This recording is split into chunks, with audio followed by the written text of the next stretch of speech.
আসসালামু আলাইকুম। আজকে একটি বিষয় আমি শেয়ার করছি। সেটি হচ্ছে যে এই যে ব্যস্ততম যে আমরা জীবনযাপন করছি, এই ব্যস্ত সময় জীবনের রুটিন এবং আমাদের পূর্বের জীবনের রুটিনটা কেমন ছিল। মোস্ট ইম্পর্টেন্ট একটি টপিক।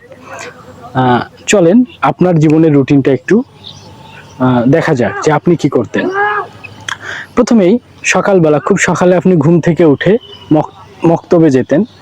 খুব সকালবেলা আপনি ঘুম থেকে উঠে মক্তবে যেতেন, সেখানে একটা সার্কেল, সেখানে একটা কমিউনিটি ক্রিয়েট হয়েছিল, রাইট?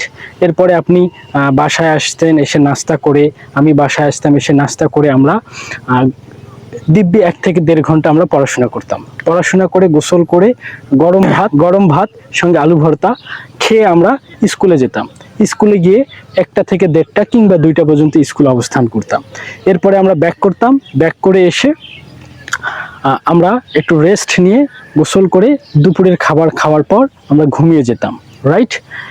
এই ঘুম থেকে উঠে আমরা আমাদের হোমওয়ার্ক বা হোম টাস্ক যেগুলো ছিল সেই হোম টাস্কগুলো আমরা করেছিলাম। এরপরে আমরা বিকেলবেলা মাঠে যেতাম, মাঠে যেয়ে আমরা একটু খেলাধুলা করতাম, ফিজিক্যালি আমরা খেলাধুলা করতাম। আপনারা জানেন, গত ভিডিও যারা আমার দেখেছেন, যে একজন সন্তানের বা একজন মানুষের মস্তিষ্ক দীর্ঘস্থায়ী করার জন্য খুব গুরুত্বপূর্ণ ভূমিকা রাখে এক্সারসাইজ, যেটা আমরা আগে মাঠে করতাম। ফুটবল, ক্রিকেট আমরা মাঠে চড়িয়ে বেড়াতাম।